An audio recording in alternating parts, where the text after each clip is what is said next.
وضمنت لك رزقك فلا تتعب، فوعزتي وجلالي إن رضيت بما قسمته لك أرحت قلبك وبدنك وكنت عندي محمودا، وإن أنت لم ترض بما قسمته لك فوعزتي وجلالي لأسلطن عليك الدنيا تركض فيها ركض الوحوش في البرية ثم لا يكون لك منها إلا ما قسمته لك.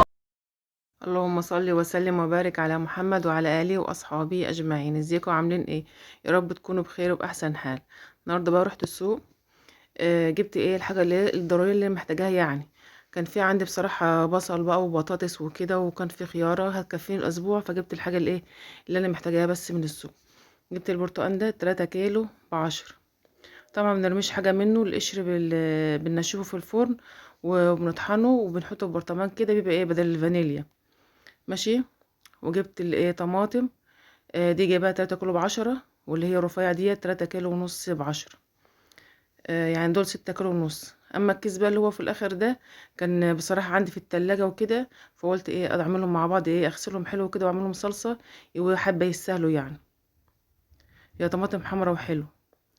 هغسلها بقى كده وايه واقطعها، اشيل الحتة اللي بتبقى فوق ديت وكده، وبعدين اقطعها كلها واحطها ايه على البوتاجاز، ايه اعملها صلصة. بصراحة انا نسيت اجيب فلفل احمر احطها معاها، فحطيت معاها بنجرية كده حلوة صغيرة كده، خرطتها معاها بتخلي ايه الطماطم حمرا وتبقى ايه مفيدة يعني وحلو. تمام. فطبعا ايه بنجيبش بقى الحاجة اللي ايه ادام في حاجة موجودة عندي ما بجيبهاش، عشان مفيش اي حاجة تخسر، انتوا عارفين الحاجة غالية وكده. فاللي محتاجينه بس هو اللي نجيبه، واللي نقدر نستغنى عنه ما بنجيبوش. ولعت بقى عليها زي ما شفتوا كده، وده بقى سمك ايه جايباه برضو منضفاه، وايه وجردها برضو القشره برضو العروش دي منضفاها كده، اللي هي بتبقى بره ديت، وشايله الزعانف وكده، واللي هي الحاجات اللي بتبقى في عند العين دي اسمها منغشيش باين حاجه زي كده. المهم منضفاه يعني ايه حلو كده، وغسلته. كنت غسلانه وحطاه على الرخامه، وجيت ايه برضه قبل ما اعمله قبل ما اتبله كده، رحت غسلاه تاني. جبت بقى شويه خضره وبصلايه صغيره وفلفل وثوم وطماطمايه، قطعتهم كده عشان ايه احشيه ايه من قلبه. فقبل ما بحشيه بحب اجيب ليمونه كده ايه واعمله ايه من بره ومن جوه كده عليه الاول. تعرفين ان السمك بيحب الليمون. ليمونه كده ايه عملتها من قلبه كده وايه من بره ومن جوه. وبعدين بقى الليمون ده برضو ايه هعمله على الايه على الخضره اللي مقطعاها ديت، عشان بقى ايه احشيها بو. وطبعا بقى عشان ايه الزيت غالي وكده، فم ايه مش هنقليه، هحطه في الفرن على طول. انتوا عارفين السمك يعني ما بياخدش وقت في السوا، بيستوي على طول، وحطه في الفرن من غير زيت من غير حاجه. حطيت بقى ملح وحطيت كمون، وشويه ومعلقه كزبره والملح وشويه زيت ومخل. اقلبهم بقى مع بعض كلهم كده، وبعدين ايه هحشي بهم ايه السمك. احشي بقى حلو كده من جوه كله، وبعدين ايه هعمله بايه بالرده واحط ايه في الفرن، وبيستوي على طول ما بياخدش اي حاجه. هو سمكه صغيره حلوه، جايبه كيلو ب50 جنيه. كان شكله حلو اوي، هو كان صاحي، كان قلبه كده مفتوحه كده في حتت زي دهني كده ابيض كده. الله اعلم، مش عارفه بقى هو مزارع بقى ولا بحري، بس كان هو حلو اوي صغير. ما بحبش اجيب السمكيه الكبيره، دي سمكيه كده صغيره، وفي سمكيه ايه يعني ايه حجمها متوسط كده، ما هيش كبيره اوي. هجيب بقى جبت الصينيه بقى كده، حطيت فيها بقى زيت صغيره. الصواني ديت انا وريتها لكم في فيديو المشتريات، انا اول مره اعمل فيها يعني.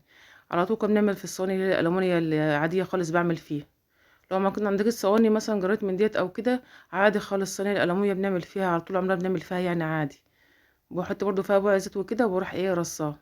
فدي بقى مني بقى جايباها كده وكده، اول مره بصراحه اعمل فيها. من ساعه ما كنت مهرة مع وشفتها في الفيديو المشتريات، اول مره ايه اعمل فيها السمك ده. حبيبتي اللي كانت بتسألني على الصواني ديت، هي ديت نوعها جرانية تركي مش مصري. يا ريت بقى ما تنسيش ايه تشتركي في القناه لو انت اول مره بتشوفيني ومش مشتركه، وتعملي لايك للفيديو، وتكتبي بقى تعليقات حلوه كده زي ايه متعوده منكم.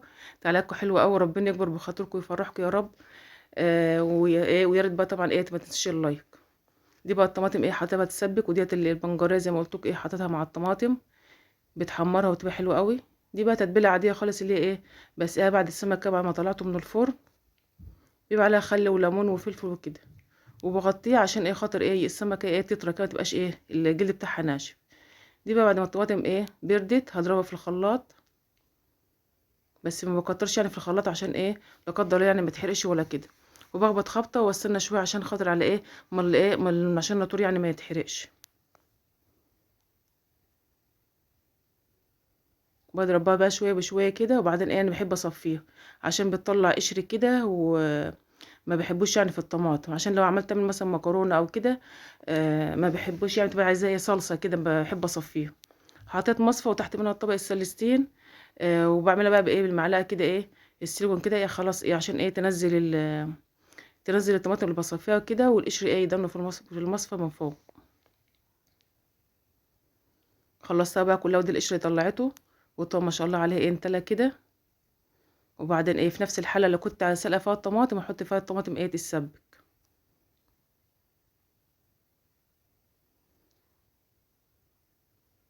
بتبقى موجوده طماطم اليومين دول يعني حلوه وسعرها حلو، مش غاليه.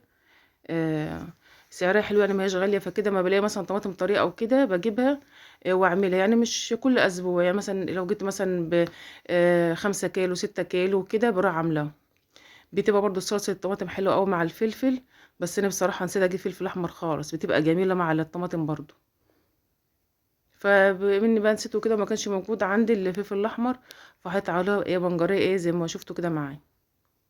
هغسل بقى الحاجه اللي هي مطرح بتاع الطماطم ديت على طول، اللي شفشق بقى والمصفى والطبق وكده. السلسين يعني ما بياخدش وقت في غسيله ايه، زي شطيف كده على طول ايه ما بياخدش وقت يعني في الغسيل كده، وبينضف على طول.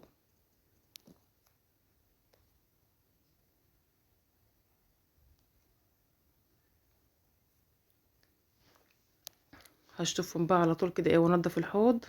وطبعا مولعه على الطماطم ايه، وهسيبها ايه يعني مش هعبيها في الاكياس ولا كده لما تبرد خالص.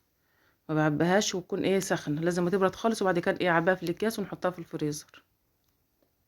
تبقى موجوده بقى طماطم مثلا تكون غاليه، هتعمل هطبخ حاجه ولا كده والكهرباء قطعت ولا كده، تبقى موجوده وما بتخسرش بقى. ويجي وقت بتبقى الطماطم غاليه قوي، يعني السنه اللي فاتت كانت الطماطم وصلت عدت ال20 جنيه في الشتاء اللي فات. تبقى موجوده بقى، تبقى ايه بتوفر يعني كده برضو، وايه تبقى الحاجه جاهزه يعني ايه على طول في الفريزر.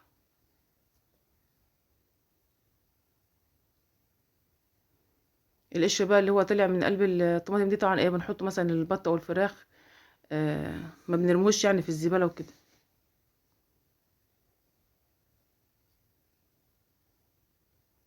هغسل بقى الحق ده ايه وانضفه.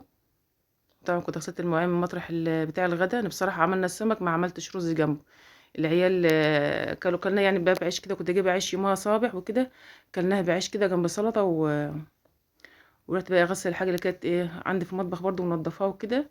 ودي كانت اخر حاجه اللي كنت بشوفها بتاع الايه مطرح الطماطم. غسلت بقى الحق ده كويس، وبعدين ايه هنشوف بقى في الفوطه. ده كان يوم الايه الحاجه اللي ما كنت في السوق.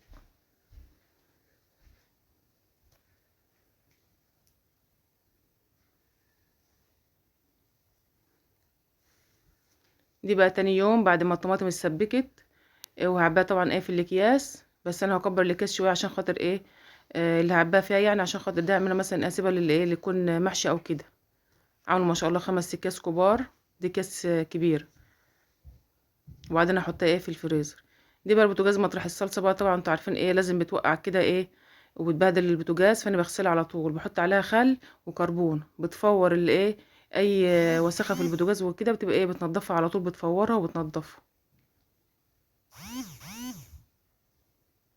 بفوطه برضو الاول بقى كده اشيل بقى كل اللي عليها ده الاول قبل ما اعملها ايه بالسلكه والبريل.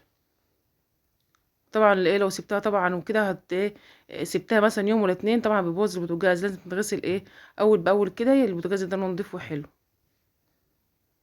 الخل بصراحه والكربونه بيفور اي دهونه او اي حاجه في البوتاجاز، بينضفها على طول بيفورها وايه والبوتاجاز بينضف على طول يعني معايا ما بياخدش حاجه.